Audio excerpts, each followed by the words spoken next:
Yes, so this is our last class. देखो, this is the last topic which is very important as far as your exam is concerned. इसके बाद के जो topics हैं उसमें मैं केवल questions दे दूंगा आपको, right? जो important questions होंगे आप उन questions को कर लेना. Polity is more than for polity this is more than sufficient, right? ठीक है, इतना कर लोगे काफ़ी है, हो जाएगा, right? Most of the questions. So the last topic is what? Federalism, right? The most important topic you can say. Okay, I mean, just confirm once. I think I'm audible, right? Okay, am I audible? I mean, just confirm once, please, if possible. Am I audible? Yes. Okay, fine. So this is what federalism. You know, और पहले समझते हैं इसको फटाफट, and then we will do some of the questions which were asked in stage 2 in NTSC, right? So what is the meaning of federalism, right? Federalism का क्या मतलब है? Simple सा, अगर मैं फेडरलिज्म का मतलब ही है, राइट?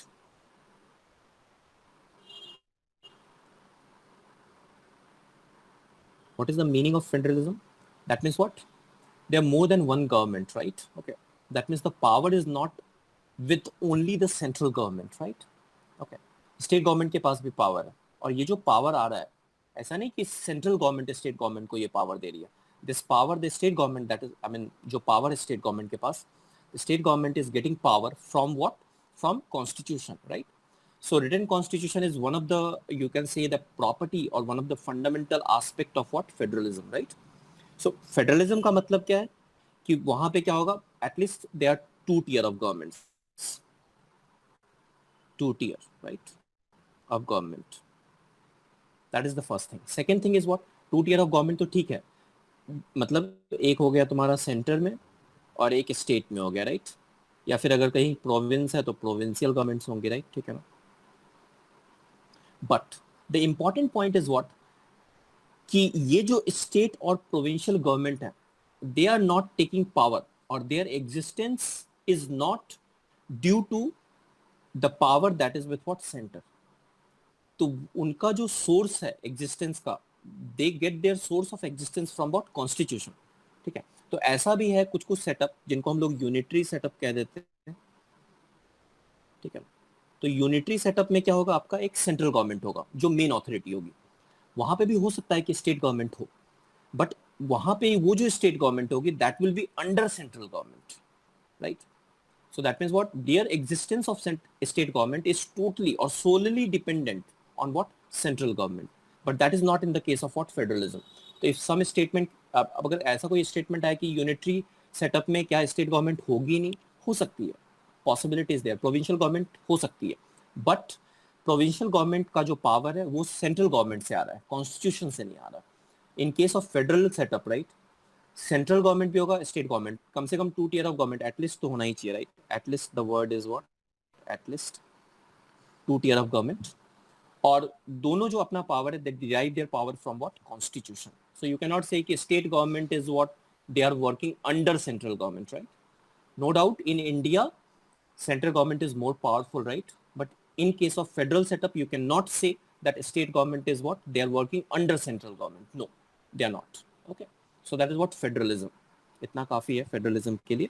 मतलब केसेस क्या है? At least two tier of government, और जो सेकंड टियर है मतलब स्टेट गवर्नमेंट जो है वो अपना जो पावर है they will derive their power from what? Constitution, right? So these are the countries, right, which are what? You know, in green देख लो तो ग्रीन वाला तो फेडरल है, जैसे इंडिया अपना है तो दैट इज व्हाट? फेडरल. और जो ब्लू वाले हैं they are what? Unitary, right? So इसमें से कुछ कुछ एग्जांपल्स तो तुम्हें याद होने चाहिए, जैसे कुछ कुछ एग्जांपल, जैसे यूएस है तुम्हारा, that is what? Federal setup है, राइट? ठीक है? अगर यूके को देखो, सो UK is what? Again unitary setup, right? ठीक है ना? इंडिया देख लो आप, तो India is what? Again federal setup, right? But यहीं पे श्रीलंका देख लो, लास्ट क्लास में भी हमने देखा था, राइट? ठीक है ना? तो श्रीलंका में बेसिकली यूनिटरी सेटअप, राइट? क्योंकि श्रीलंकन गवर्नमेंट और you know initially basically what? Sinhala people, they were not ready to what? You can say share the power with what? The Tamil people, right?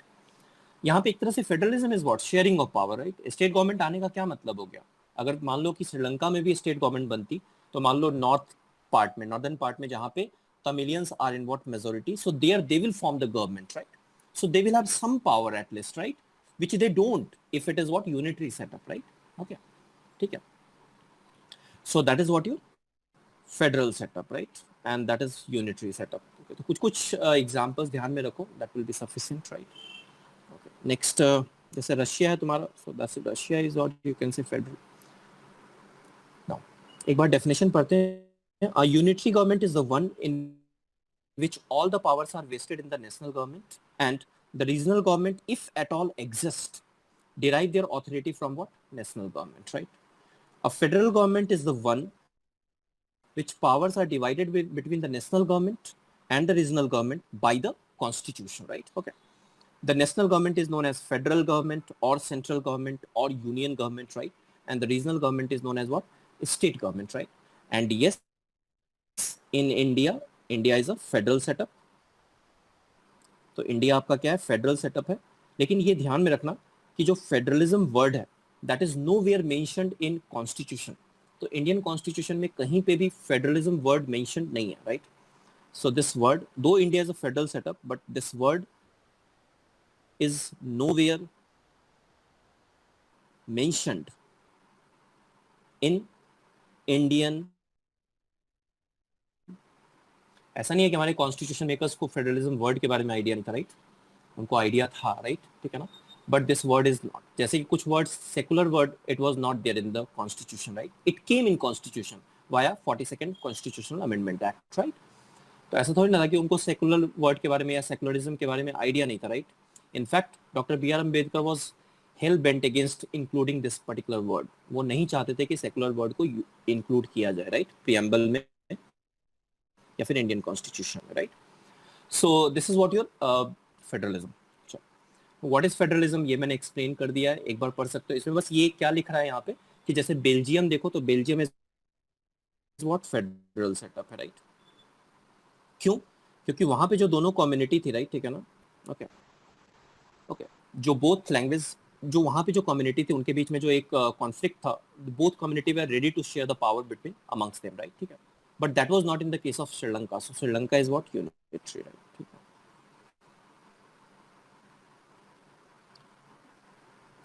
Okay so that is what you, एक बार देख लेना, वैसे मैंने explain कर दिया. Okay now there are two types of federalism, right? इस पे भी क्वेश्चन आ सकता है. One is what? Coming together federalism. One is holding together federalism, right? ठीक है ना? So this is what you're coming together, and the next one is what you're holding together federalism. तो क्या है इसको समझ लेते हैं, राइट? ठीक है. देखो फेडरलिज्म का मतलब क्या, कैसे बन सकता है एक फेडरल सेटअप? मान लो तुम्हारे पास स्टेट्स हैं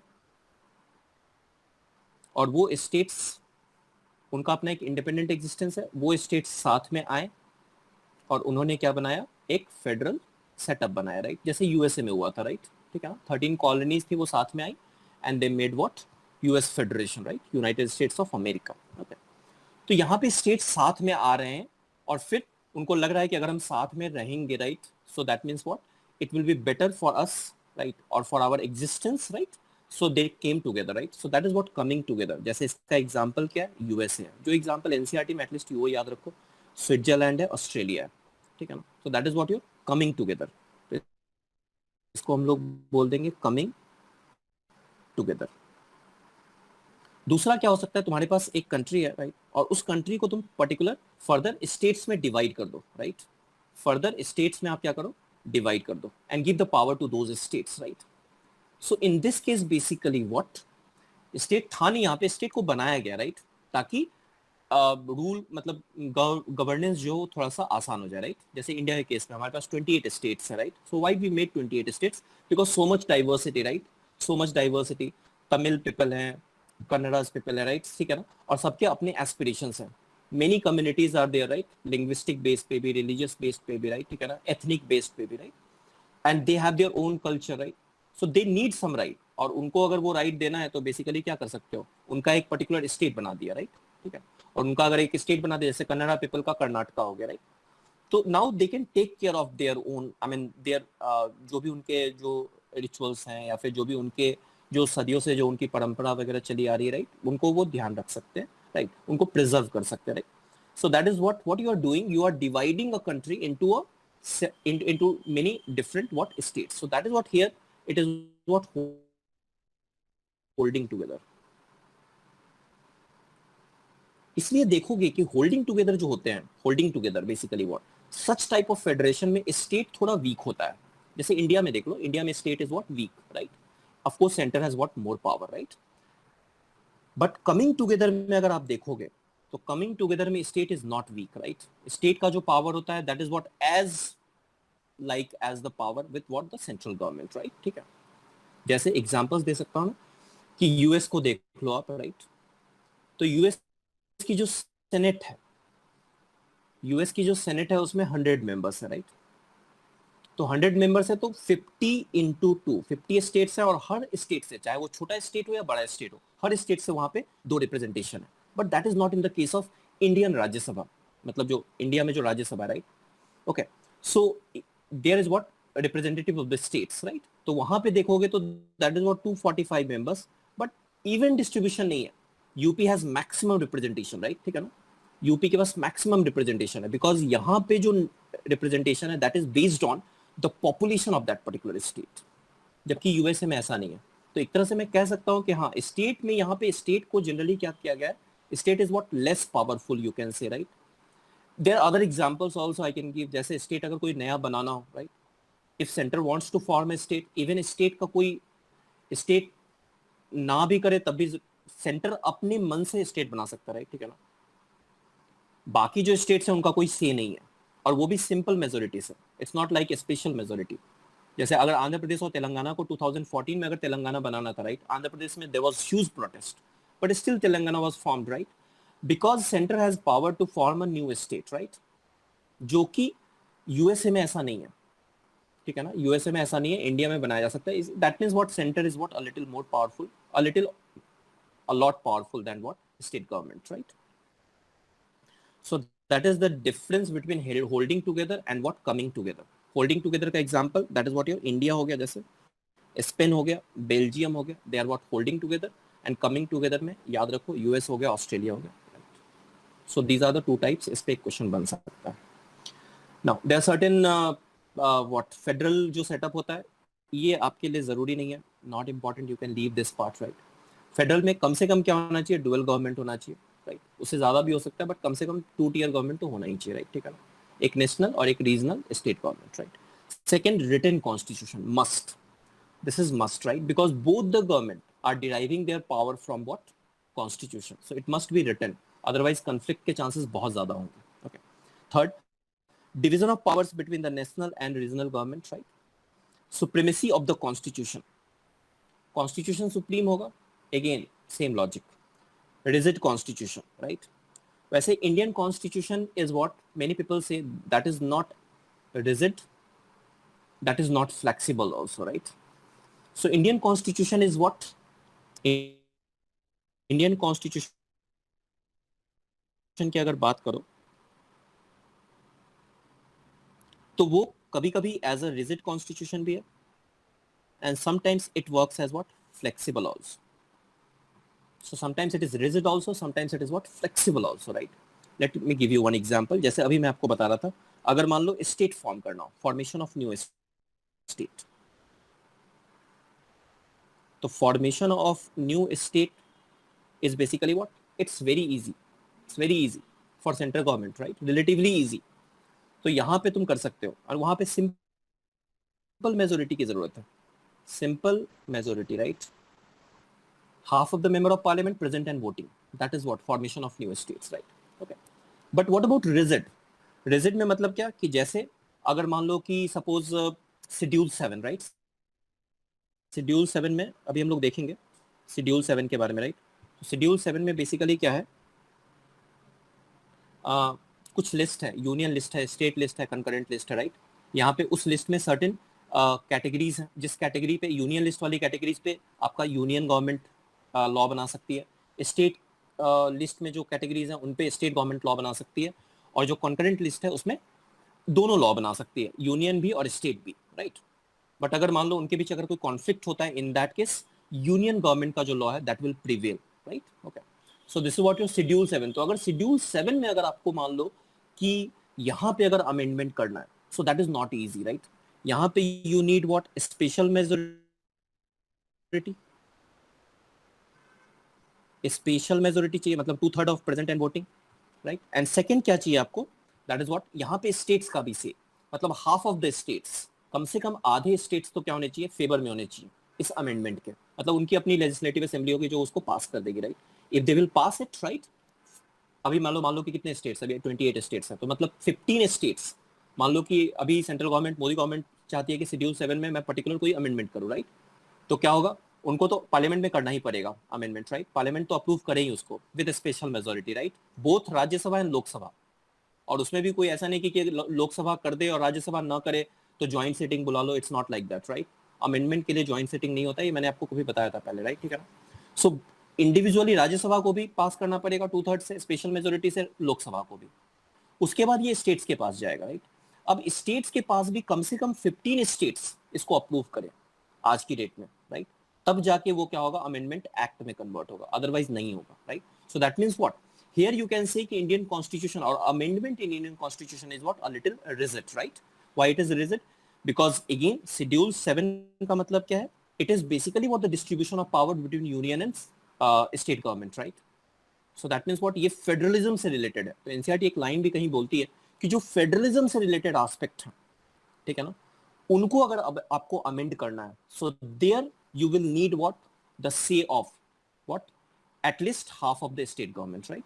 कम से कम उससे ज्यादा, हाफ से ज्यादा होना चाहिए, मतलब मेजोरिटी जो भी 28 में 15 होना चाहिए, 29 में क्या होता है, 29 में भी 15 ही होता, राइट, ठीक है ना, like that. So that is what your Indian constitution is sometimes rigid also, sometimes what your this is what you're flexible also, right? But if you talk about US constitution, that is very rigid. It's very difficult to amend what, US constitution, right?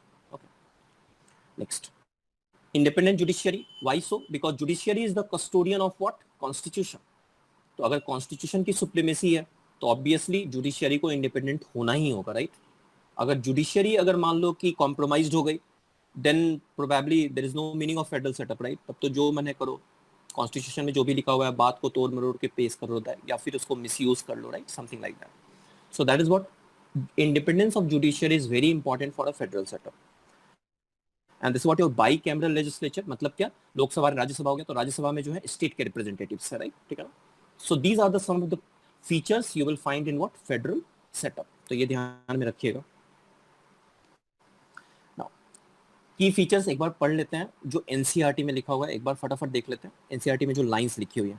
तो they are 2 और मोर levels of government, देख लिया था हमने। Different tears of government govern the same citizen, right. जैसे central government के अंदर अगर मान लो कोई यूपी में रह रहा है तो वो भी आएगा और वो स्टेट गवर्नमेंट के अंदर भी है, राइट, ठीक है ना। But each tier has its own jurisdiction, right, ठीक है ना। Each tier has its own jurisdiction, right. The jurisdiction of the respective level of tier government or tiers of government are specified in the constitution. Existence is guaranteed by constitution. तो उनका जो jurisdiction है that is what mentioned. जैसे एक schedule 7 का मैंने example ले लिया कि यूनियन गवर्नमेंट और स्टेट गवर्नमेंट किस पे लॉ बना सकती है, राइट, ठीक है ना। किस पे लॉ, मतलब कि मान लो कि अगर सिटीजनशिप पे लॉ बनाना है, राइट, तो सिटीजनशिप पे लॉ बनाने का जो अधिकार है, राइट है, वो सेंट्रल गवर्नमेंट के पास है, right. State government has no say in that. Why so? Because India में एक ही सिटीजनशिप है, हमारे यहाँ सिंगल सिटीजनशिप का कॉन्सेप्ट है, राइट, ठीक है ना।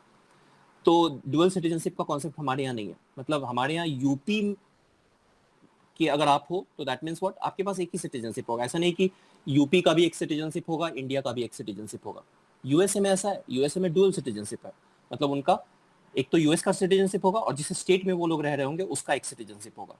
सो in US there is a dual citizenship, in India it's a single citizenship. तो सिटीजनशिप से रिलेटेड अगर कोई लॉ बनाना है, so that power is with what, central government, and that's why citizenship that will come under what, union list, not it will come under state list of schedule 7, right? Okay. Now, fundamental constitution cannot be unilaterally changed by one level of government. अब ये जो fundamental provision की बात कर रहा है, that means what, related to federal setup, right? So that is what related to federal setup. ठीक है ना? That is what, such changes require the consent of both the levels of government, right? ठीक है ना? Such consent. लेकिन ये ध्यान में रखना कि इंडियन कॉन्स्टिट्यूशन में अमेंडमेंट के लिए हमेशा स्टेट गवर्नमेंट का से इंपॉर्टेंट नहीं है, राइट, ये ध्यान में रखना। There are certain aspects, जैसे वही बना formation of new state. There the say of state government is not at all necessary, right? ठीक है ना?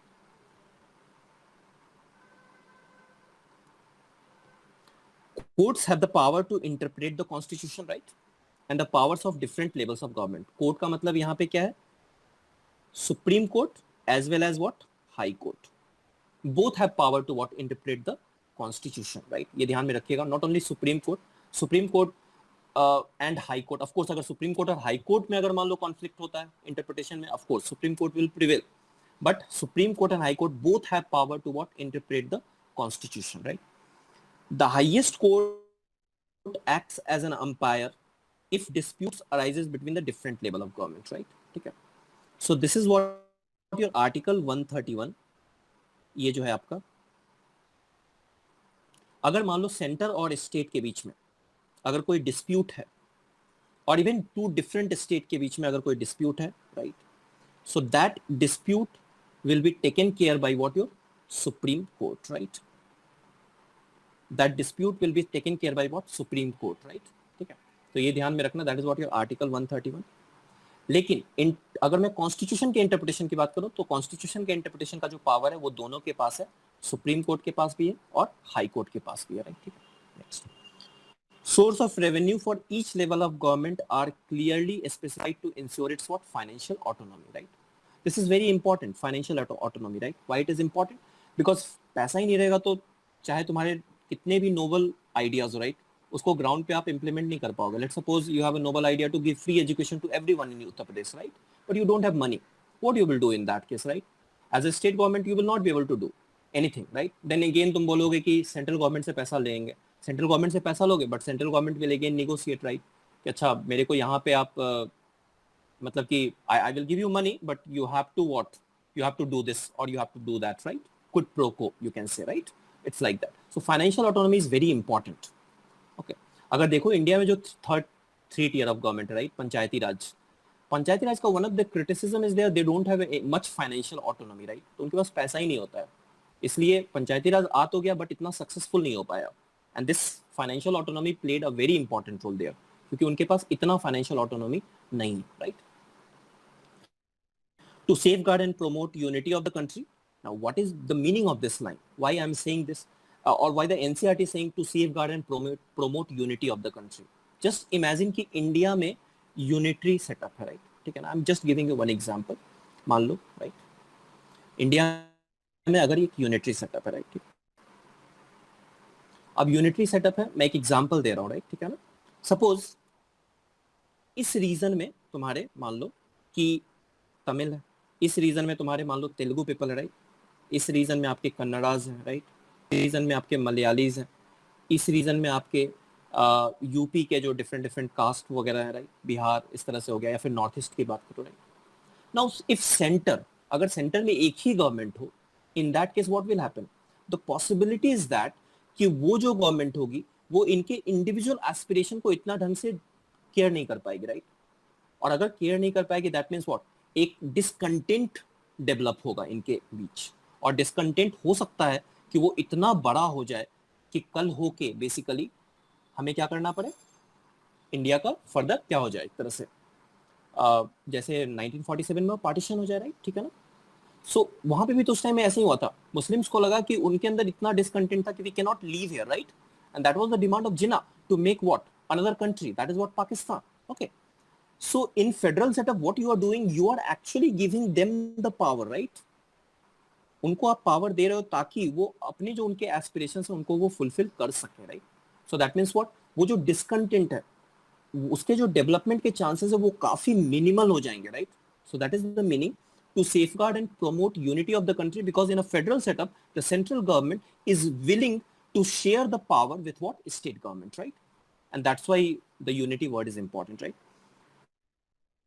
while at the same time accommodate what? Regional diversity, again the same thing. Okay, next schedule 7 पे आ जाते हैं. Schedule 7 में जो है वो क्या है? यूनियन लिस्ट है आपका, स्टेट लिस्ट है, कंकरेंट लिस्ट है, राइट. यहां से एक क्वेश्चन बन सकता है आपका, राइट, तो उसको देखते हैं हम लोग. यूनियन लिस्ट में क्या है? वैसे सब्जेक्ट्स आएंगे जिसपे केवल सेंट्रल लॉ बना सकती है, केवल सेंटर, ठीक है ना. तो दैट इज व्हाट, जैसे यहाँ पे देखो कौन कौन से, इतना ध्यान में रखो जिसको मैं अंडरलाइन कर रहा हूँ, foreign affairs, banking, communication, currency. और एक चूंकि सीए अभी बहुत ज्यादा न्यूज में है, सो you can also right citizenship also, right. Citizenship तो तुम लॉजिक से भी कह सकते थे, इंडिया में सिंगल सिटीजनशिप है, राइट। इंडिया में सिंगल सिटीजनशिप है, तो अगर सिंगल सिटीजनशिप होगा तो ऑब्वियसली वो यूनियन लिस्ट का ही पार्ट होना चाहिए, राइट, ठीक है ना। जैसे यूएस में that is what dual citizenship है, राइट। स्टेट लिस्ट, अच्छा इस पे कौन बना सकता है? The union government alone can make laws related to the subject of what your union list. State list की बात करते हैं। स्टेट लिस्ट में क्या है? स्टेट लिस्ट में कौन कौन से इंपॉर्टेंट सब्जेक्ट है? तो देखो, पुलिस, ट्रेड। देखो ट्रेड जो वर्ड है basically what trade within state is what under state list, in between state is again comes under what your union, and some trade aspect is what also comes under what concurrent list. But you go through the NCERT, right? If only if the trade word comes in your exam, that means what you have to consider it what as a part of what state list, right? तो ये ध्यान में रखना, क्योंकि NCERT में दिया हुआ तो just follow NCERT, right. Trade word जो है वो तुम्हारा स्टेट लिस्ट में भी है, but with in state, in between state, that is not the part of state list, right. Okay, that's quite logical also. But अगर केवल अगर ट्रेड दिया हो तो तुम्हें स्टेट लिस्ट का ही मानना है, ठीक है, ये ध्यान में रखना, बिकॉज एनसीईआरटी बोलती है।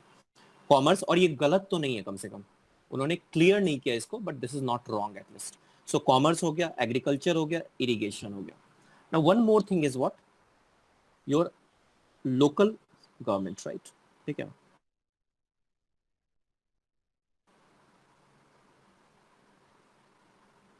मतलब पंचायती राज, राइट। तो लोकल गवर्नमेंट जो है, लोकल जो गवर्नमेंट है, that also comes under what state list, right. तो ये भी इंपॉर्टेंट है, this is what also you should remember, right.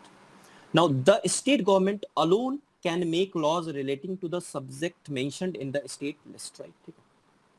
Now this word is what you know incorrect in NCERT, right, ठीक है, ये गलत है। नाउ ट्रेड और इसमें डिफरेंस है, ट्रेड तो in certain sense that is what correct, but this is completely wrong. State list में भी कुछ सब्जेक्ट है यूनियन लॉ बना सकती है, वो भी मैं तुम्हें बताऊंगा कैसे बना सकती है, राइट, ठीक है ना। तो in certain circumstances union can form law, union government, right, I mean parliament, they can form law on the subject that is enumerated in what state list, right। तो ये तो सही नहीं होगा कहना, right, okay, can make laws relating to the subject mentioned in the state list, right।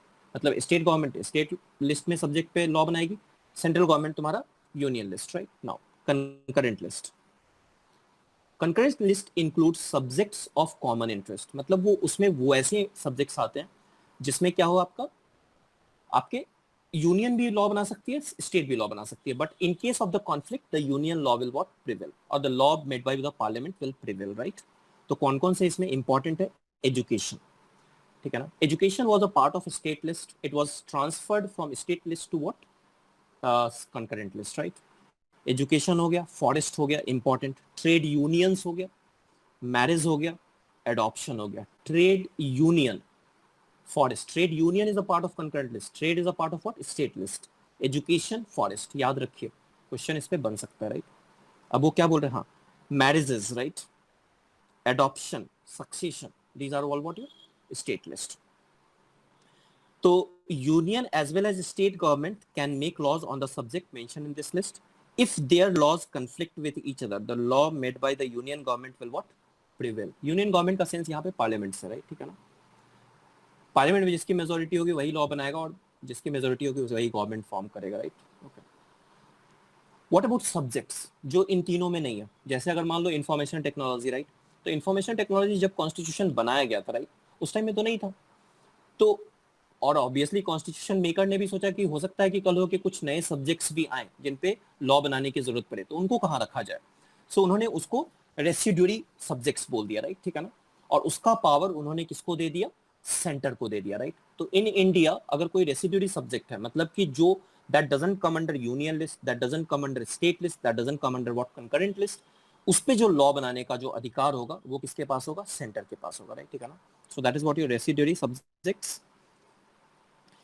According to our constitution, the union has the power to legislate on this residuary subjects, right। एक चीज और ध्यान में रखिएगा, US में यही जो है, यूएस में स्टेट के पास पावर है,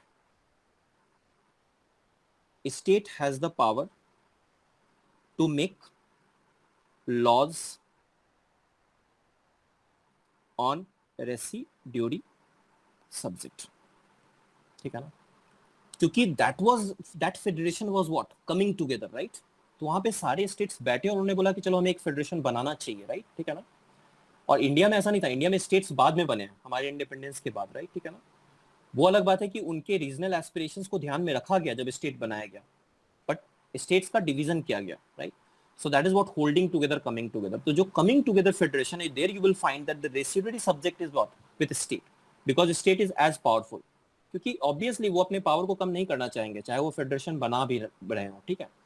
so this is the difference, बस ये ध्यान में रखना कि इंडिया में जो रेसिडरी पावर है वो सेंटर के पास है और यूएस में residuary power is what with state, right, okay. And that clearly says, इसका मतलब ये भी देख लो कि residuary power with centre means what, centre is what more powerful, right. Now वैसे मुझे लगता नहीं है कि ये क्वेश्चन आ जाएगा कि कितने लिस्ट में कितने सब्जेक्ट्स हैं, बट एटलीस्ट इतना तो ध्यान में रखो कि यूनियन में सबसे ज्यादा, right, it is what 98 subjects, right, originally 97 थे, राइट। स्टेट लिस्ट में 59 सब्जेक्ट्स हैं, ओरिजिनली इट वाज व्हाट 66, और कंकरेंट लिस्ट में देख लो 52 सब्जेक्ट हैं, originally it was what 47। Now you see from this data you can easily say that the number of subjects in the state list has what decreased, right, 66 से 59 आ गया, and concurrent में तुम्हारा 52 to 47 से 52 हो गया, right. That means what, we can say that India में जो federal setup है, मतलब अगर तुम इस डाटा को देखो, केवल इस डाटा को, तो you can say that from this you can say कि centre is getting what more powerful, from this data you can say centre is getting what more powerful, right, ठीक है ना। वैसे भी इंडिया में centre is what more powerful, there is no doubt about that. As I said कि state list वाले subjects पे भी सेंटर बना सकती है लॉ, कैसे वही देखते हैं, right. So this is what parliament authority over state list, तो एक बार पढ़ते हैं।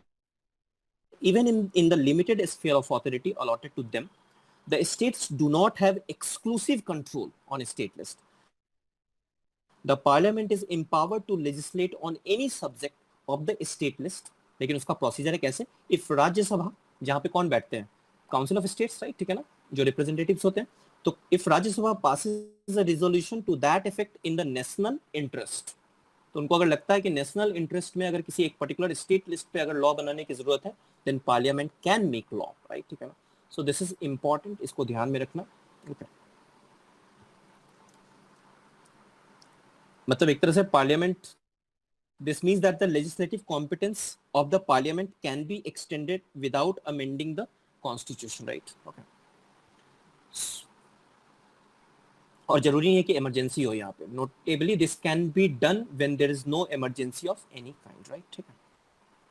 सो this is one important point. Next is what unitary feature.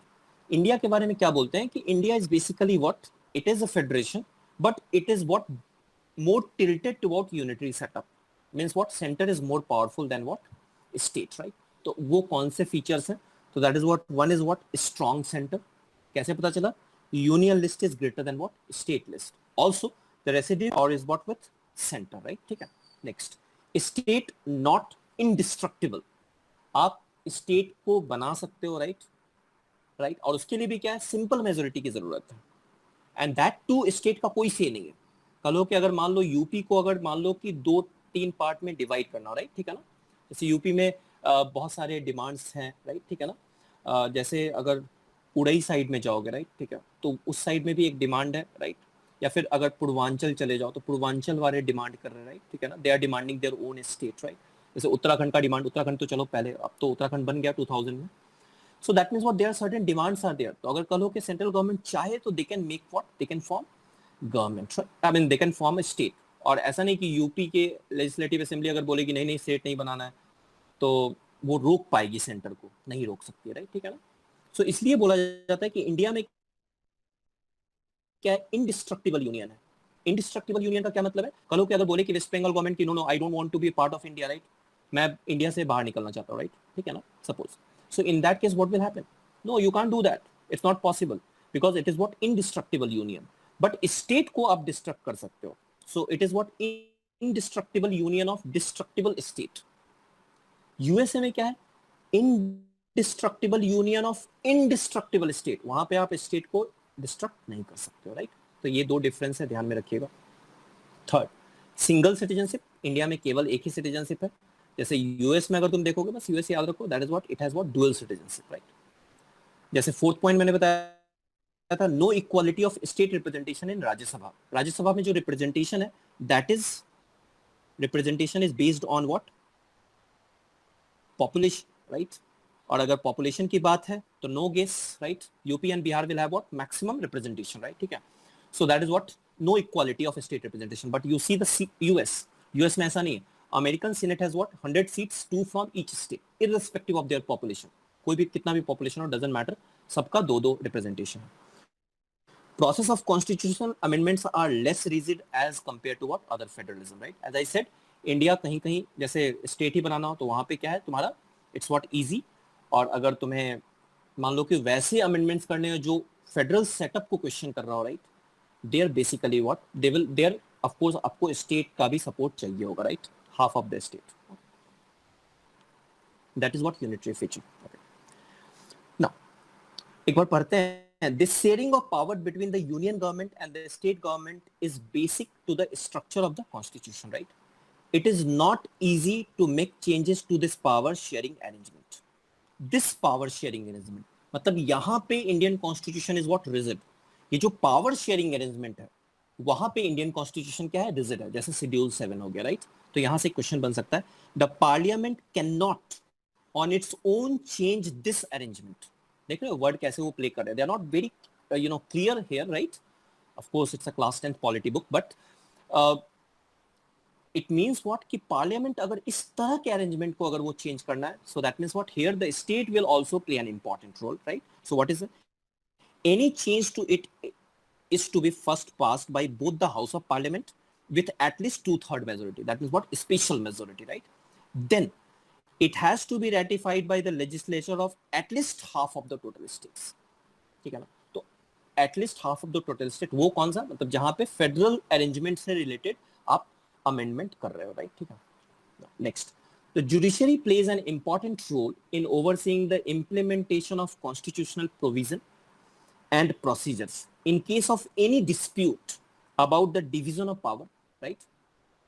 The high court and the supreme court can make a decision because the division of power is mentioned in what Indian constitution, and the interpretation of Indian constitution का जो right है वो supreme court के पास भी है और high court के पास भी है, right. तो in case of any dispute about the division of power, right, or interpretation of constitution, you can say, right, the power is with what high court as well as supreme court। वो अलग बात है अगर high court और supreme court अगर different अगर उनका difference of opinion होता है, इन that case supreme court order will what prevail, right, okay, over high court order. How is federalism practised, right. तो इसके दो एग्जांपल एनसीईआरटी देती है, उस दो एग्जांपल को फटाफट देखेंगे, राइट, ओके। सो उन्होंने पहला क्या बताया, लैंग्वेज पॉलिसी के बारे में बात की, राइट, ठीक है, लैंग्वेज पॉलिसी, ओके। तो लैंग्वेज पॉलिसी में अगर तुम देखो इंडिया में शुरू में क्या था, स्टेट्स वगैरह, मतलब अगर तुम जस्ट जब आजाद हुआ था भारत, राइट, तो आज की डेट में जैसे स्टेट्स थे उस टाइम में नहीं थे।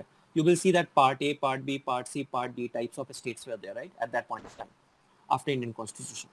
हुआ क्या, 1952 के आसपास, यू नो व्हाट हैपेंड कि प्रोटेस्ट शुरू हुए इंडिया के डिफरेंट पार्ट में। जैसे आंध्र प्रदेश में एक प्रोटेस्ट हो रहा था, तेलुगु पीपल कर रहे थे, राइट, क्योंकि आंध्र प्रदेश का जो पार्ट है उस टाइम में मद्रास स्टेट के अंदर आता था, राइट, और मद्रास मतलब that was dominated by Tamil people. तो एक तरह से उनको क्या लगा तेलुगु पीपल को कि यू नो आवर राइट्स और हमारा जो कल्चर है उसको इतना ध्यान नहीं दिया जाएगा, राइट, बिकॉज जो डिसीजंस होंगे वो तो मद्रास या फिर चेन्नई में होंगे, राइट, एंड यू नो उसका हमें नुकसान होगा। So they started what demanding state for Telugu people, right, जो तेलुगु स्पीकिंग पीपल है उनका उन्होंने स्टेट का डिमांड करना शुरू किया, राइट। तो उसमें एक बहुत ही फेमस है, उन्होंने Potti Sriramulu, right, so that is what Potti Sriramulu, उन्होंने प्रोटेस्ट शुरू किया and he went for fast unto death and unfortunately he died also, right. तो जब उनकी डेथ हुई थी तो बहुत ज्यादा मास प्रोटेस्ट हुए आंध्र प्रदेश में, राइट, और वायलेंट प्रोटेस्ट आंध्र प्रदेश में। तो उस टाइम में नेहरू जी प्राइम मिनिस्टर थे, तो नेहरू जी ने बोला कि चलो चलो ठीक है, we can't tolerate this much, मतलब ठीक है अब let's make a new state. Andhra Pradesh बन गया. अब आंध्र प्रदेश बन गया तो बाकी लोगों ने भी डिमांड करना शुरू किया. तो वहां पे क्या था, इंडियन गवर्नमेंट ने एक कमीशन बनाया. That commission is known as what, Fazal Ali commission, 1953. आपको कमीशन का नाम याद होना चाहिए, राइट, ठीक है ना. उन्होंने रिपोर्ट दिया 1955 और उस रिपोर्ट के बेस पे एक एक्ट पास हुआ, that is what, state reorganisation act, जिसमें स्टेट को रीऑर्गेनाइज किया गया था. और इसमें लैंग्वेज ने बहुत इंपॉर्टेंट रोल प्ले किया, right. Language played a very important role. तो एक तरह से तुम इसको बोल सकते हो it was a kind of linguistic reorganisation, right. Okay, so it was a kind of linguistic reorganisation. ऐसा नहीं कि यहीं पे सब कुछ हो गया था, बाद में भी हुआ. जैसे गुजरात और महाराष्ट्र देखो तो वो 1960 में हुआ, बाद में भी हुआ, बट इतना हमें डिटेल में नहीं जानना है. स्टेट रीऑर्गेनाइजेशन एक्ट याद रखिए, फजल अली कमीशन याद रखिए, that will be sufficient for you. And ये जो था मेनली लिंग्विस्टिक बेस पे था, लिंग्विस्टिक बेस्ड था. ओके, लिंग्विस्टिक बेस्ड था, राइट, ठीक है. सो दिस व्हाट वन, ये वही बता रहा है कि how federalism was practised in India, right. So that means what, initially जब वो प्रोटेस्ट चल रहे थे, राइट, तो हमने जो एक सर्टेन कम्युनिटी थी, राइट, उनको हमने पावर दिया, राइट. मतलब हमने एक तरह से पावर शेयरिंग की. That means what, this is what one of the case of what you can say power sharing, right. On the basis of, चलो लिंग्विस्टिक बेस पे स्टेट बनाया, स्टेट गवर्नमेंट बनाया, तो उनको पावर भी देना पड़ेगा, right. So that means what, you are devolving power, right.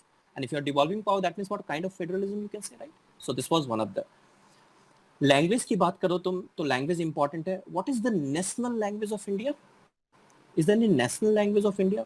Y और N? Is there any national language of India?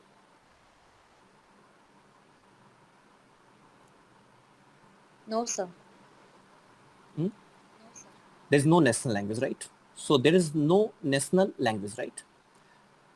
Officially not, right? Officially मतलब हाँ नहीं है Shubham, it's not, right? No national language, right? Official language is there. So which official language? तो इसमें थोड़ा सा मैं बता देता हूँ तुम्हें. देखो कुछ कुछ इंपॉर्टेंट पॉइंट ध्यान में रखना है. Schedule language of India, that is what in schedule 8. तो शेड्यूल 8 में क्या है तुम्हारा? शेड्यूल लैंग्वेज है. कितने लैंग्वेजेस हैं? 22 लैंग्वेज, ठीक है. तो शेड्यूल लैंग्वेज में अगर कोई लैंग्वेज है तो उसका क्या बेनिफिट है? The one benefit is what, कि सेंट्रल गवर्नमेंट अगर मान लो कोई भी पर्टिकुलर, सेंट्रल गवर्नमेंट की मैं बात कर रहा हूँ, अगर कोई वो रिक्रूटमेंट प्रोसेस अगर वो निकालती है, मान लो सपोज, राइट, ठीक है. I can give you one example, right. Suppose अगर तुम्हें सिविल सर्विसेज में मेंस देना हो, right, so you can give mains in any of these language, right, ठीक है ना. ये सारे लैंग्वेज तुम्हें वहां पे मिलेंगे. So that is the benefit of what, schedule 8, right. और the if the language is the part of what, schedule 8, right. Okay, एक चीज और ध्यान में रखना, English is not the part of schedule 8. तो इंग्लिश जो है वो शेड्यूल 8 में नहीं है, not a part of schedule 8, right. तो इंग्लिश आपका शेड्यूल 8 में नहीं है, देख सकते हो, right. But English is what your official language, right. तो इंग्लिश क्या है आपका? ऑफिशियल लैंग्वेज है, राइट. तो इंग्लिश आपका ऑफिशियल लैंग्वेज भी है और हिंदी भी आपका ऑफिशियल लैंग्वेज है. ये मैं सेंटर की बात कर रहा हूँ, राइट. सेंटर में दोनों ऑफिशियल लैंग्वेज है, English as well as Hindi. देखो जब कॉन्स्टिट्यूशन बना था, मैं थोड़ा सा हिस्ट्री बता देता हूँ और एनसीईआरटी में जो इंपॉर्टेंट पॉइंट है, जब कॉन्स्टिट्यूशन बना था तो उस टाइम में इंग्लिश को फर्स्ट 15 ईयर्स के लिए रखा गया था, 15 साल के लिए, राइट. और उसके बाद Hindi will be the official language, right. अब हिंदी अगर ऑफिशियल लैंग्वेज हो जाए, डेफिनेटली यू विल सी कि there will be huge disadvantage to the people living in south, right. उनको प्रॉब्लम होगी, उनके लिए गलत होगा, इनफैक्ट, राइट. मोरली भी गलत होगा, मतलब अगर मोरल पॉइंट ऑफ व्यू से भी देखो, that will be also wrong. So वहां पे क्या हुआ, जब 65 आने वाला था तो प्रोटेस्ट स्टार्ट हुए, इनफैक्ट, राइट. प्रोटेस्ट बहुत पहले से ही स्टार्ट हो गया था, राइट. तो 63 में क्या हुआ, जब प्रोटेस्ट बहुत ही ज्यादा वायलेंट हो गया तो एक ऑफिशियल लैंग्वेज एक्ट बनाया गया, right. That is what, official language act 1963. क्योंकि 65 अप्रोच करने वाला था, शुरू में इंग्लिश ऑफिशियल लैंग्वेज था 1950 टू 1965, राइट, स्टार्टिंग में, ठीक है ना. उसके बाद जब 1965 अप्रोच करने वाला था, people started protesting, right. Mainly the protest was in south, right. तो फिर से Nehru ji was the prime minister, he said कि चलो लेट्स मेक अ एक्ट. 1963 में उन्होंने एक एक्ट बनाया, राइट. और उन्होंने बोला कि नहीं English will be the official language, but उस एक्ट का जो लैंग्वेज था that was what not very concrete language, right? तो साउथ के लोगों को लगा कि नहीं नहीं ठीक है, अगले कल हो के किसी और की गवर्नमेंट आएगी, you will change the language, you will change everything, right? And you will make Hindi as a official language, right? And we will face the disadvantage, right? So their protest was going on. तो इस act के बनने के बाद भी protest रुका नहीं actually, right? ठीक है ना? तो प्रोटेस्ट रुका नहीं, तो इसमें एक अमेंडमेंट हुआ, that amendment took place in what 1967 in time of Indira Gandhi government, right? और उस टाइम में ये बोला गया कि English will be the official language till time immortal, right? मतलब जब तक सब लोग अग्री ना करें, मतलब अब मान के चलो कि अब कभी भी इंडिया में एक ऑफिशियल लैंग्वेज तो हो नहीं सकता है। It's my opinion, right? Again future में अगर कुछ हो जाए तो अलग बात है, मुझे तो नहीं दिखता near by, I mean for near 30-40 years 50 years कि इंडिया में दो ऑफिशियल लैंग्वेज होंगे। तो 67 में जो अमेंडमेंट हुआ उसमें इंग्लिश को ऑफिशियल लैंग्वेज, तो उसके बाद फिर इस पे प्रोटेस्ट बंद हो गया, right? Okay, so this is what, so that means what these actors saying actually, you are basically what कि आप जो आपका एक सर्टेन जो कम्युनिटी है, राइट? उसके उसको आपको क्या कर रहे हो, उसके जो सेंटिमेंट्स हैं उसको भी आप रिस्पेक्ट दे रहे हो, and that is the core idea behind what federalism, right? ठीक है, so these are the examples, ये ध्यान में रखिएगा। ओके, अच्छा एक चीज और याद में रखना कि पहले 22 लैंग्वेज नहीं था शेड्यूल 8 में, पहले 14 लैंग्वेज थे, देन एक लैंग्वेज सिंधी आया, देन फिर 3 लैंग्वेज आए, and then it is what your 4 language आया, राइट? तो कुछ इस तरह से आया था, right? But it is nowhere mentioned in NCERT, so I don't think so the question will come on this, right? बस इतना ध्यान में रखो कि शेड्यूल 8 में पहले 14 ऑफिशियल लैंग्वेज थे, now it has what 22, right? ठीक है ना? लास्ट में जो ऐड हुए हैं that is what Bodo, Dogri, Maithili and what Santhali, right? Okay, so this is what your schedule 8। Centre state relations, right? अब इसमें एक बोलता है कि इंडिया में centre state relation post 1990 that change, centre state relation क्यों चेंज हुआ इसको थोड़ा सा देख लेते हैं। 1990 से पहले अगर तुम देखोगे, इनफैक्ट 1989 से पहले, so majority of the government was what, if you left leave that Janata party government 1977 से 1980, most of the government were what, they are what in majority, right? Full majority, ठीक है ना? और मोस्टली कांग्रेस की गवर्नमेंट थी, right? 1989 तक कांग्रेस की government थी, अगर बीच वाला वो 3 साल हटा दो आप तो। और कांग्रेस की गवर्नमेंट सेंटर में बहुत पावरफुल थी, तो बहुत पावरफुल थी, तो बहुत सारे ऐसे इंस्टेंसेस देखोगे जहाँ पे स्टेट गवर्नमेंट में, मतलब स्टेट गवर्नमेंट अगर मान लो सेंटर से अगर उनका कन्फ्लिक्ट होता है तो you know centre what they will do, they will apply what president rule in that particular state, right? तो एक तरह से centre was very much powerful. लेकिन पोस्ट 90 क्या चेंज हुआ, मतलब सम पीपल से कि post 90 actually federalism got strengthened, right? कैसे? क्योंकि पोस्ट 90 एक्चुअली कोलिजन गवर्नमेंट शुरू हुई, राइट? तो कोलिशन गवर्नमेंट फॉर्म होने से क्या हुआ बेसिकली, राइट? कोलिशन गवर्नमेंट के फॉर्म होने से कि कोलिशन गवर्नमेंट के फॉर्म होने से क्या हुआ कि जो रीजनल पार्टीज थी जो स्टेट में पावरफुल थी, राइट, उनका भी अब रोल इस सेंटर में काफी इंपॉर्टेंट हो गया। जैसे अगर तुम देखोगे वाजपेयी गवर्नमेंट 1999 में, तो एट दैट टाइम जो एआईएडीएमके थी, जो तमिलनाडु की पार्टी है, जयललिता, जयललिता की जो पार्टी थी, तो जयललिता की party, I mean her party was playing a very important role जब वाजपेयी गवर्नमेंट थी, राइट, सेंटर में। Okay, so that means what they are now playing a very important role. अगर सेंटर मान लो कल हो कि अगर तमिलनाडु को कुछ करना चाहती है, राइट, ठीक है ना, तमिलनाडु गवर्नमेंट के साथ, सो दैट मींस व्हाट, क्या एआईएडीएमके उसको होने देगी? नहीं होने देगी, राइट? दैट मींस व्हाट कि centre state relation post 90 actually it got changed, ठीक है? तो यहाँ पे वही लिखा हुआ है, this was also the beginning of the era of coalition government at the center. Since no single party got a clear majority in the Lok Sabha, the major national parties had to enter into an alliance with many parties, including several regional parties, to form a government at the center. This led to a new culture of power sharing and respect for the autonomy of what? State governments. And respect for the autonomy of state government means what? That means what? You are what? Federalism is getting what? Strengthened, right? So that is one aspect. Now this is what decentralization in India. Decentralization का क्या मतलब है? बस यहाँ पे एक छोटा सा पॉइंट है, then we will start doing questions, right? ठीक है? तो decentralization इंडिया का मतलब है 73rd Constitutional Amendment Act that gave you what? Panchayati Raj, right? And 74th Constitutional Amendment Act, right? That give you what? Municipalities. municipalities, right? 73rd and 74th constitutional amendment, this is what 3-tier government, third tier you can say, center, state and panchayat मतलब जो ग्राम village level पे है, और municipalities तुम्हारा क्या हो गया, जो सिटी होती है, राइट, ठीक है ना, शहर में, अर्बन एंड रूरल में तुम पंचायती राज बोल सकते हो, अर्बन में म्युनिसिपैलिटीज बोल सकते हो, राइट, ठीक है ना.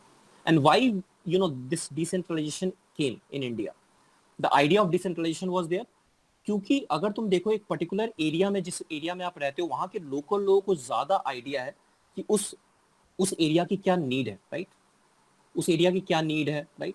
तो अगर उनके पास पावर होगा तो they will take care of what, the need of that particular area more better. But the problem is what this particular decentralisation is what, कि पावर तो दे दिया गया है, राइट, शायद पंचायती राज स्टैब्लिश तो कर दिया गया, बट उनके पास फाइनेंशियल पावर नहीं है, फाइनेंशियल ऑटोनॉमी नहीं है.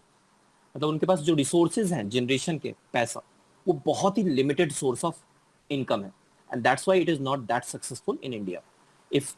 इसलिए कई बार ये रिकमेंड भी किया गया है कि पंचायती राज को अगर स्ट्रेंथन करना है तो इनके फाइनेंशियल एस्पेक्ट को आप क्या करो, मतलब इनको फाइनेंशियल पावर दो, ताकि ये कुछ सर्टेन टैक्स लगा सके. टैक्स लगा सकते हैं ये लोग, हाउस टैक्स वगैरह होता है, राइट, ठीक है ना, बट उस टैक्स से जो इनकम है, that income is what extremely negligible, right. तो इनको कुछ ऐसे पावर दो जिनसे इनको सिग्निफिकेंट अमाउंट ऑफ मनी मिल सके, जिससे अगर ये कुछ करना भी चाहते हैं तो ये कर सके, right. Okay, so that is what decentralisation of India. जो इंपॉर्टेंट पॉइंट है वो देख लेते हैं बस. So this is what written here, वही लिखा है कि वहाँ के जो लोकल लोग होंगे उनको ज्यादा आइडिया होगा कि वहाँ के प्रॉब्लम्स क्या है, वहाँ की इश्यूज क्या है, राइट, ठीक है ना. और अगर उनको पावर दिया जाए, they will be able to take care of the area more in the better form, right. New Delhi में अगर कोई बैठा हुआ है, राइट, अब उसको शायद ही कहीं आइडिया हो कि नॉर्थ ईस्ट में क्या हो रहा है, और ऐसा होता है, राइट. कहता है ना बाबू लोग, राइट, जो बाबू लोग दिल्ली में बैठे उनको फर्क नहीं पड़ता है, राइट. जैसे एक बार लॉ बनाया गया था कि 32 रुपीज इज व्हाट, 32 रुपीज अगर आप एक दिन में 32 रुपीज से ज्यादा कमाते हो तो आप गरीब नहीं हो, right. Okay, so that was a funny interpretation, right, क्योंकि उनको ग्राउंड रियलिटी शायद नहीं पता होती, या फिर शायद पता नहीं करना चाहते होंगे, राइट, या फिर उनके अपने वेस्टेड इंटरेस्ट है जिसकी वजह से पता भी है तो वो उसको इग्नोर करते हैं, right. So that is what your panchayati raj. देखो पंचायती राज में कुछ पॉइंट्स इंपॉर्टेंट है, वो इंपॉर्टेंट पॉइंट्स ध्यान में रखो. कौन कौन से? इट इज कॉन्स्टिट्यूशनली मैंडेटरी, मतलब पंचायती राज 1992 से पहले भी था, राइट. सबसे पहले पंचायती राज जो आया वो आया तुम्हारा panchayati raj that came in what, Rajasthan. Panchayati raj सबसे पहले राजस्थान में आया, ये ध्यान में रखना. स्टेट वाइज फर्स्ट सेकंड अगर याद रखोगे तो आंध्र प्रदेश कर सकते हो, आंध्र प्रदेश, राइट, ठीक है. It was in 1959, there was a district, Nagaur district, right. District याद करने की जरूरत नहीं है, बस तुम स्टेट याद रखो, that will be sufficient, right. तो पंचायती राज तो था, लेकिन उसको कॉन्स्टिट्यूशनल बैकिंग नहीं थी. तो कॉन्स्टिट्यूशनल बैकिंग नहीं थी तो इतना एफिशिएंट नहीं हो रहा था. कभी इलेक्शन होते थे पंचायती राज के, मतलब स्टेट गवर्नमेंट का मन है, इलेक्शन मन हुआ तो करवाए, नहीं मन हुआ तो नहीं करवाए, राइट. और कौन चाहेगा कि उसका पावर कम हो. तो state government they never wanted to what, share their power with what, Panchayati Raj institution, right. तो वो कभी इलेक्शन करवाते ही नहीं थे. तो इसको एक कॉन्स्टिट्यूशनल बैकिंग दी गई ताकि फिर इलेक्शंस प्रॉपर्ली होने लगे, राइट, ठीक है ना. तो वही that was by 73rd and 74th constitutional amendment act, that was under PV Narasimha Rao government, right. जो लिबरलाइजेशन, प्राइवेटाइजेशन, ग्लोबलाइजेशन का जो कॉन्सेप्ट था, that came also in his government. So Narasimha Rao, he was a great prime minister. उनको उतना due नहीं मिलता है credit जितना मिलना चाहिए, राइट. मतलब हार्डली सुनोगे, you will listen a lot about Indira Gandhi ji, she deserve for that. You will listen a lot about Nehru ji, he deserve for that, right, ठीक है ना. whatever is going in social media, that's another matter, right. okay. So उन्होंने काफी कुछ किया, कुछ गलतियां की, but it's fine. अभी यहाँ से सुनना कि अच्छा वो गलती हुई थी बहुत आसान होता है, राइट, ठीक है ना. उस एक्चुअल पोजीशन पे रहना, प्रेजेंट टाइम में रह के उस डिसीजन लेना, राइट, इतना आसान नहीं होता है, राइट. बट मनमोहन इनको पीवी नरसिम्हा राव को इतना क्रेडिट नहीं मिला, right. Anyway, so that is what your panchayati Raj. Seats are reserved in the elected bodies and the executive heads of these institutions for the scheduled caste, scheduled tribe, OBC as well as women. सबके लिए seat reserve है. अगर तुम Rajya Sabha and Lok Sabha देखोगे तो वहां पे केवल SC ST के लिए, राइट. तो Rajya Sabha, Lok Sabha, their reserve seat is what for your SC ST, right, ठीक है ना. Okay, but here if you see basically what center में, here if you see this is what local level पे the seat is reserved for what your scheduled caste, scheduled tribes and other backward classes. and 1/3 for what your women also, right? ठीक है ना? So this is what at least 1/3 of all positions are reserved for what women. At least word है, मतलब certain states are there जहाँ पे 1/3 से भी ज़्यादा रिजर्वेशन है, right? That means what? Suppose there are Bihar में 50% रिजर्वेशन है, ठीक है ना? So बिहार में 50% रिजर्वेशन for women है, right? An independent institution called the State Election Commission. Now this is important. State Election Commission क्या करती है? पंचायत का और म्युनिसिपल का इलेक्शन करवाती है, right? And state governments are required to share some power and revenue with the local government bodies, right? ठीक है? State government. Now this is what the setup. एक बार देख लेना इसको. इस सेटअप से कोई क्वेश्चन रियरली एनसीईआरटी बहुत ज़्यादा इसको मेंशन नहीं करती है. मैं थोड़ा सा बता देता हूँ कि जैसे अगर तुम्हारे पास रूरल बॉडी है तो रूरल में सबसे नीचे ग्राम पंचायत, उसके ऊपर ब्लॉक समिति और उसके ऊपर क्या है, जिला परिषद होता है, राइट? ठीक है ना? ग्राम पंचायत के जो मेंबर्स चुन के आते हैं वो ग्राम सभा से चुन के आते हैं, राइट? एंड ग्राम सभा basically what, it's a permanent body like Rajya Sabha. Rajya Sabha भी परमानेंट बॉडी है, डिसॉल्व नहीं होती. उसी तरह से ग्राम सभा भी आपकी क्या है, परमानेंट बॉडी है, राइट? उसी तरह से अर्बन में क्या हो जाएगा, नगर पंचायत है, म्युनिसिपल काउंसिल है एंड कॉर्पोरेशन है. तो बस ये ध्यान में रखो. And this came with what, 74th constitutional amendment act. This came with what, 73rd constitutional amendment act, right? ठीक है. Now there are certain important points for NTSC. Father of local self government, Lord Ripon. 73rd constitutional amendment act, Panchayati Raj. 74th, municipalities. First Panchayati Raj system was set up in Rajasthan. In 1957, Balwant Rai Mehta committee. This committee name is important, याद रखिएगा, right? Recommended Panchayati Raj system. Okay. There are other committees also, but आपको एक ही नाम याद रखना है. Provision of Panchayati Raj system was mentioned in Article 40 of DPSP, Directive Principle of State Policy. Okay. An idea of Gram Sabha was Swaraj was given by what? Mahatma Gandhi. Now we will do questions. Okay. थोड़ा सा time extra ले सकता हूँ. तुम लोग की class तो नहीं है, बस 10 मिनट और दे सकते हो. Is it fine with you guys? For just for 10 minutes. We will do only questions. We are done with the okay, fine. So let's do the previous year questions, right? ठीक है ना? जैसे ये last year का question है, करो. Federalism is the most popular form of democratic governance today, with reference to a federal political system. Which of the following does not hold true? Spain, Pakistan, and South Africa examples of a federal system. Holding together federation always give equal power to its constituent units, right? The jurisdiction and authority of each tier of government is constitutionally mandated. देखो यहाँ पे कभी कभी option elimination करके भी करना पड़ेगा, right? Okay. So many of you are saying B. Many मतलब 3 ही लोग हो, ठीक है ना? Anyway, so out of that 2 of you are saying B and 1 is saying what, A, right? देखो फर्स्ट वाला तो मैंने शायद बताया भी नहीं, इनफैक्ट स्पेन और पाकिस्तान के बारे में. वैसे पाकिस्तान के बारे में अगर सुना होगा तो वहाँ पे स्टेट गवर्नमेंट तो है, राइट? ठीक है ना? बट अगर तुम देखो holding together federation, holding together मतलब क्या? India always give equal power to its constituent units. No, it's not. Holding together है ना, कमिंग टुगेदर में that's true, but that is not true for what, holding together, right? So this is definitely not true, right? तो answer will be what, your B. तो कभी कभी option elimination करके भी कर सकते हो.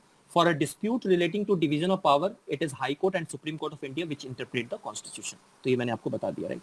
So answer will be here Bombay, B, right? ठीक है, चलिए we'll try next. An amendment to the Constitution of India can be initiated by the introduction of a bill in the Lok Sabha only if such an amendment seeks to make change in the federal character of the Constitution. The amendment needs to be ratified by the legislature of all states of India, right? These are all stage 2 question last year, right? इसलिए मैं बोल रहा हूँ federalism important है, ध्यान से कर लेना इसको. हर साल ही मैंने देखा 1-2 क्वेश्चन आ रहे हैं इससे. okay, सुबह में सेइंग ए. चलो एक तो मैं कह सकता हूँ एटलीस्ट कि बी नहीं होगा, right? Rashiyat is saying B, D, right? Okay. देखो बी सी तो नहीं होगा. Such an amendment all states, no, by half of the states, right? तो B and C तो नहीं होगा, मतलब second is not true. Chesta is saying B, right? Okay, fine. So again 66.66% you know correctness. देखो अगर तुम्हें amendment करना है तो राज्यसभा में भी कर सकते हो और लोकसभा में भी कर सकते हो. अमेंडमेंट को लेके कोई ज्यादा डिफरेंस नहीं है. There is no difference, right? Rajya Sabha Lok Sabha right, ठीक है ना. ये अलग बात है कि हाँ, मनी बिल को लेके Lok Sabha was what more powerful, right, money bill को लेके. बट अमेंडमेंट के लिए there is no concept of even joint sitting also, right, ठीक है ना. So amendment to the Constitution of India can be initiated by the introduction of a bill in Lok Sabha only? No, that's wrong. So answer will be what? D. ध्यान में रखिएगा. चलिए next. The Constitution of India was drafted by a group of elected representatives called the Constituent Assembly. With reference to the above, the member of the Constituent Assembly from the provinces were directly elected by the people of those provinces, elected by the Provincial Legislative Assembly, nominated by the Indian National Congress and Muslim League. That's funny, ठीक है ना, इसको तो हटा ही दो. Nominated by the government of their expertise on constitutional matters.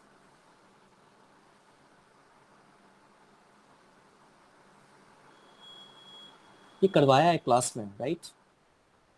Constitution making जब हम लोग कर रहे थे तो वहां पे हमने देखा था, राइट, कि प्रोविंशियल लेजिस्लेटिव असेंबली से आए थे. कॉन्स्टिट्यूएंट असेंबली में जो वहां से चुन के आए थे, राइट, ठीक है ना, वहां से चुन के आए थे, right. So the answer will be what? Elected by the provincial legislative assembly. ये ध्यान में रखिएगा, राइट, ठीक है.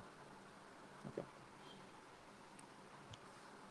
The Constitution of India provides for a division of power between the union and state enumerated in 3 lists. Based on the division of subject in the list, identify the ones which are correctly matched. Correctly matched. ठीक है. तो देखो,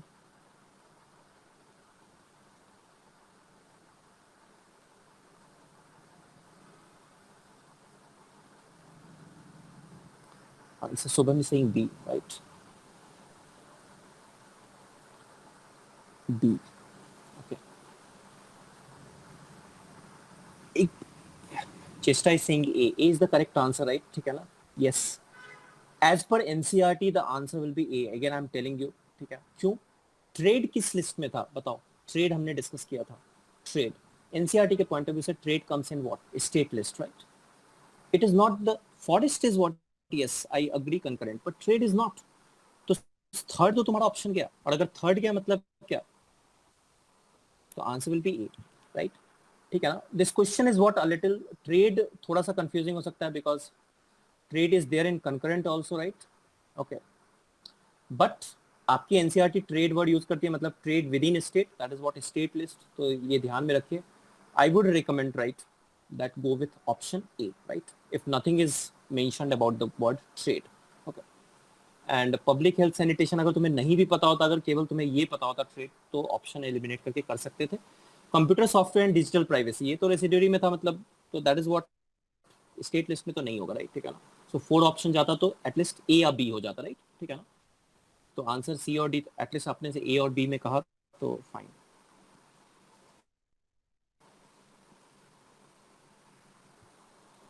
next, this is previous year question. Which of the following statement is are true about federal system?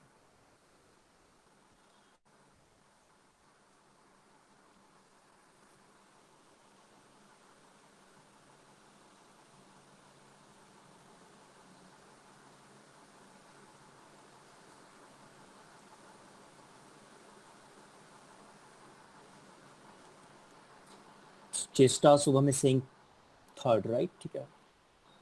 Rishit is also saying third. Yes, yes, सही है.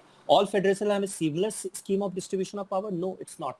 तो A तो गया, तो अगर A गया तो इसको हटा दो ऑप्शन. अब फर्स्ट एंड थर्ड पे आ जाते हैं, राइट. तो बी तो दोनों में है, तो बी तुम छोड़ भी सकते हो, राइट. और वैसे भी origin of different federations are similar, holding together, coming together, right, we know that. Federalism promotes unity at the cost of diversity?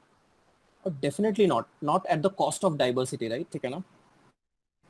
Federalism promotes unity in diversity, ठीक है ना. So answer will be what? Your third, right.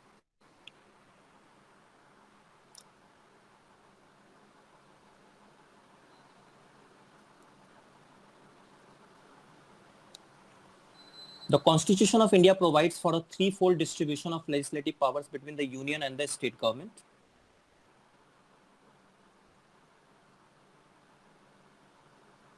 Both the union and state government can legislate on residuary subject.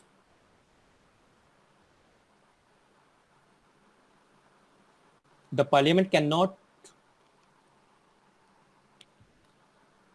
Rishit Chesta is saying 1. Yes, excellent. Answer will be what? 1. Subham, all are saying 1, right? क्योंकि देखो second तो पक्का ही गलत है, residuary subject, मतलब ये हटा दो, right? और बच गया तुम्हारा 1 and 3rd and 1/3 and 4th। तो 1/3 तो दोनों में देखना भी नहीं है, मतलब देख भी सकते हो। चलो ऐसे तो 3 fold है, state list, union list and what, concurrent list.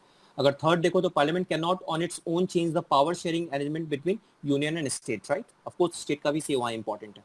Fourth, the high court have no role in dissolving dispute between the division of power between the union and state government. अगर यूनियन और state government में अगर मान लो कोई dispute होता है, that will what, article 131, that Supreme Court will have what, original jurisdiction, right? So answer will be what, 1, 3, right? Fine. So कुछ questions और हैं, right? जैसे एक क्वेश्चन ये है, अगर करना चाहो तो फटाफट कर दो। Which of the following statement is not true about Indian federalism? Not. The union government is vested with more financial power than the state government. Power to legislate on residuary subject is vested with union government. Chesta is saying 4, right? Okay. The union legislature can amend any provision of the constitution without the consent of the state. That's true. Answer will be what, 4, right? ठीक है ना? बाकी 3 सही होंगे। Is vested with, yes, union government has more financial power, right? और GST आने के बाद तो और भी, right? ठीक है ना? So that's why many of the states were what? They were against the idea of what, GST. Okay. Power to legislate on residuary subject, ये तो हमने कर लिया। The name and boundary of a state can be changed by the union government without the consent of the concerned state.